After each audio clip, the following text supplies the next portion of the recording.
Good morning students. Revision series के इस part में हम पढ़ेंगे पार्ट 16 दक्षिण भारत की एक झलक, जिसके लेखक है आचार्य विनय मोहन तिवारी। ये एक यात्रा वृत्तांत है। वैसे ये निबंध विधा है, लेकिन इसमें यात्रा वर्णन किया गया है।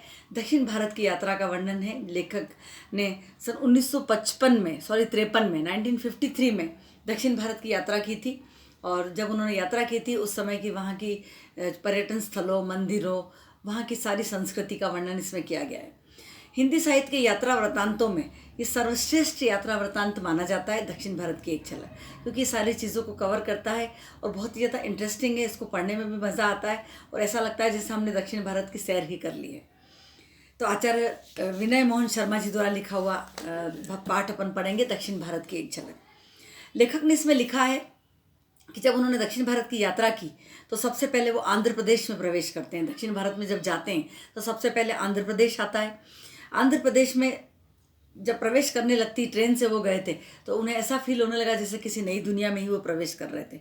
वहाँ पर कृष्णा नदी के दर्शन होते हैं। आंध्र प्रदेश में कृष्णा नदी है, जिसकी धार्मिक पवित्रता बहुत ज़्यादा मानी जाती है।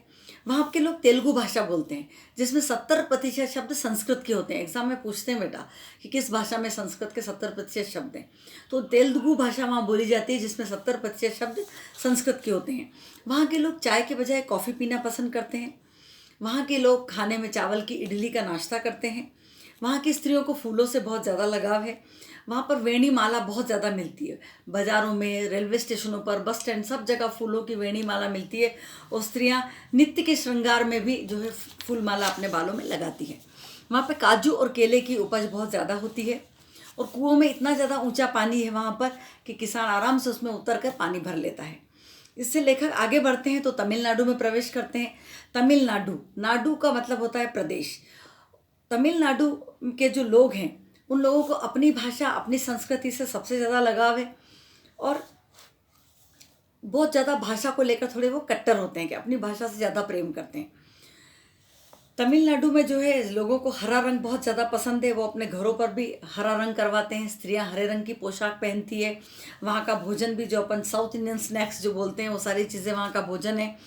रसम, दाल, तरकारी, दही, छाछ, ये सब चीज़ें वहाँ पर खाई जाती है। इडली, सांभर, डोसा, इस तरह का भोजन वहाँ के लोग ग्रहण करते हैं। केलों के पत्तों पर वो लोग खाना खाते हैं। और वहाँ के जो अय्यर होते हैं, अय्यर लोग जो होते हैं, जो ब्राह्मण होते हैं, वो निरामिष भोजी होते हैं, यानी वो वेजिटेरियन होते हैं। और अय्यर के अलावा जो दूसरे लोग होते हैं वो नॉनवेज खाने वाले भी होते हैं। दक्षिण भारत में ज़्यादा मिठाइयों की दुकानें नहीं हैं, क्योंकि वहाँ के लोगों को मीठा कम पसंद है। वो लोग खट्टी, नमकीन, चरपरी चीज़ें खाना पसंद करते हैं। वहाँ के होटल वाले जो हैं बहुत ईमानदार होते हैं। अगर घी का प्रयोग करते हैं तो शुद्ध देसी घी का प्रयोग करते हैं।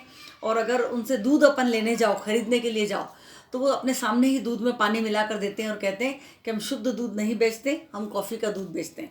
तो ये उनकी ईमानदारी है जो प्रशंसनीय है। फिर लेखक तमिलनाडु से आगे बढ़ते हैं दक्षिण भारत में, तो केरल में प्रवेश करते हैं। केरल का चप्पा चप्पा आबाद है। केरल में बहुत ज़्यादा हरियाली है और केरल की स्त्रियों के पोशाकों के रंग में अंतर दिखाई देता है। केरल में जाने के बाद वहाँ की स्त्रियों जो है महाश्वेता की छवि धारण कर लेती है, यानी वो श्वेत वस्त्र या उजले रंग के वस्त्र पहनती है। और महाश्वेता का अर्थ होता है सरस्वती देवी। तो वहाँ की जो स्त्रियां हैं वो उजले रंग के वस्त्र पहनती है, ज़्यादातर वो साड़ी ही पहनती है।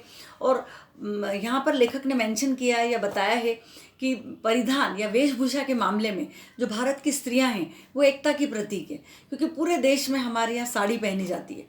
पूरे देश की नारियों का परिधान लगभग एक जैसा है। यदि साड़ी पहनती तो पूरे देश की नारियाँ साड़ी पहनती है। यदि आजकल सलवार सूट भी पहनती है नारियाँ, तो पूरे देश की स्त्रियाँ वैसे ही कपड़े पहनती है। यानी जो भारतीय नारी है वो वेशभूषा के मामले में एकता की प्रतीक है हमारे देश में।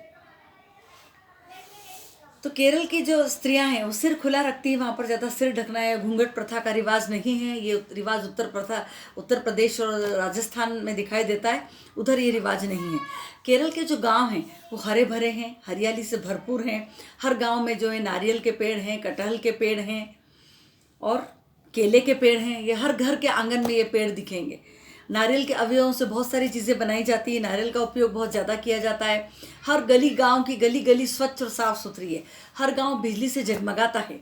हर गांव में स्कूल है, दवाखाना है, पोस्ट ऑफिस है, इन चीज़ों के बिना तो गांव बसता ही नहीं है। हर 10-15 गांवों के बीच में हाई स्कूल है, 20-25 गांवों के बीच में कॉलेज है, और शिक्षा का प्रचार प्रसार इतना ज़्यादा है वहाँ पर कि इसीलिए केरल को सर्वाधिक साक्षर प्रदेश घोषित किया गया है। ये जो चीज़ें बेटा मैं बोल रही हूँ, ये केरल की गाँवों की विशेषताएं हैं जो एग्ज़ाम में पूछी जाती है 4 मार्क में, और ये आपको आंसर में ये सब चीज़ें आपको लिखनी है। फिर केरल के में जो लड़कियों को पढ़ाया जाता है, तो वहाँ पर लड़कियों को नृत्य और संगीत की शिक्षा दी जाती है, साथ में उनको हिंदी भी सिखाई जाती है। फिर जब उनका विवाह होता है तो समधियों को कहा जाता है कि हमारी बेटी को हिंदी भी आती है। फिर त्रिवेंद्रम, तिरुवनंतपुरम को त्रिवेंद्रम भी कहते हैं। वहाँ पर जो लेखक ने कहा कि यात्रा बहुत अच्छी थी, वहाँ पर आए दिन बारिश होती रहती है, तो लोग नंगे पैर चलते हैं, चप्पल या जूते कम पहनते हैं, और समुद्र बड़ा शानदार और देखने लायक है वहाँ पर। वहाँ का समुद्र बहुत आवाज़ करता है। लेखक समुद्र के किनारे घूमने जाते हैं, वहाँ वो देखते हैं कि मछुआरे जो हैं वो मछली पकड़ने के लिए अपने जान को भी दाव पर लगाए रहते हैं, उनके सर पर मौत नाचती रहती है। वो मछली पकड़ने जाते हैं तो उन्हें पता नहीं होता कि शाम को सुरक्षित घर लौटेंगे या नहीं। फिर समुद्र दर्शन के बाद लेखक जो है अनंत शयनम का मंदिर देखने जाते हैं। अनंत शयनम का मंदिर वो स्थान है त्रिवेंद्रम में जहाँ पर सिला हुआ वस्त्र और जूता पहनकर जाना निषिद्ध है, इन्हें मना है।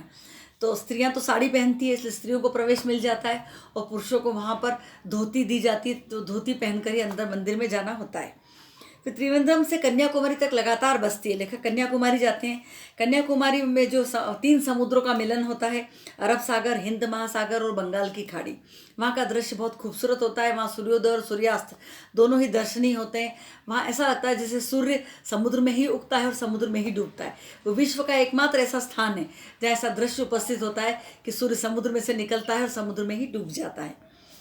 फिर कन्याकुमारी में जो पर मंदिर है कन्याकुमारी का, वो देखने जाते हैं लेखक, तो उसकी भी स्टोरी उन्होंने बताई है कि कन्याकुमारी का जो मंदिर है वो माँ पार्वती का मंदिर है। और उसकी स्टोरी ये है कि जब शिव और पार्वती का विवाह होने वाला था तो बारात आने में किसी कारण से लेट हो जाती है, रास्ते में कहीं बारात रुक जाती है, तो पार्वती जी नाराज़ हो जाती है और किसी एक स्थान पर जाकर छुप जाती है। तो जिस स्थान पर जाकर वो छुपी थी वही स्थान कन्याकुमारी कहलाता है, और उसी स्थान पर कन्याकुमारी का मंदिर है। इसलिए कन्याकुमारी उसे कहते हैं कि पार्वती जब कुंवारी थी, उनका विवाह नहीं हुआ था, बारात आने वाली थी, तो कुंवारी कन्या के रूप में वो आज भी वहाँ उस मंदिर में निवास करती है, ऐसी मान्यता है। मंदिर बड़ा भव्य सुंदर है, समुद्र के बिल्कुल किनारे है और दर्शनीय है। और जिस स्थान पर बारात रुकी थी आने से पहले, वह शुचिंद्रम का भव्य मंदिर है वहाँ पर भी। और फिर स्टोरी भी पूरी कर देती हूँ कि जो है बारात जब वापस आ जाती है तो पार्वती जी को ढूंढा जाता है, फिर पार्वती जी को लाते हैं, फिर शिव पार्वती का विवाह होता है। तो जहाँ पे बारात ठहर गई थी वह शुचिंद्रम का भव्य मंदिर है। और दक्षिण भारत के जो भी मंदिर होते हैं उनके गोपुरम यानी मंदिर का द्वार, वो बहुत सुंदर होते हैं। मंदिर के द्वार इतने खूबसूरत होते हैं वहाँ पर कि वो देखने लायक होते हैं। फिर त्रिवेंद्रम को तिरुवनंतपुरम भी कहते हैं। फिर दूसरे दिन लेखक मदुरा जाते हैं। मदुरई में जो है मीनाक्षी मंदिर है, और मीनाक्षी मंदिर तो एक बहुत विशाल मंदिर है, बहुत प्रसिद्ध मंदिर है, बहुत फैला हुआ है, कई सारे गोपुरम है वहाँ पर, और अनेक मूर्तियाँ स्थापित है उस मंदिर में।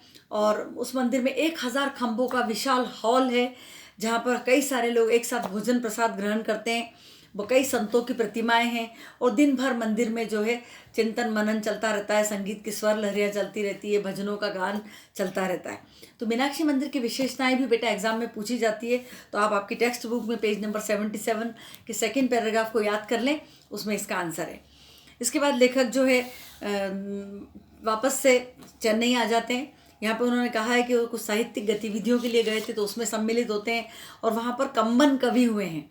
वो कम्बन कवि ने जो है रामायण लिखी है, उसे कम्बन रामायण कहा जाता है। उन्होंने भी वहाँ की भाषा में जो कम्बन रामायण का लेखन किया है कम्बन कवि ने। फिर श्रीरंगम का मंदिर देखने जाते हैं लेखक तिरुचिरापल्ली में, जो कावेरी नदी के तट पर है, जो कि बहुत ऊंची पहाड़ी पर है, जहाँ 1000 सीढ़ियाँ चढ़कर उस मंदिर पे जाना पड़ता है। वो भी बड़ा दर्शनीय स्थल है। फिर चेन्नई में जो है लेखक अडियार पुस्तकालय जाते हैं, कि विशाल पुस्तकालय है ये,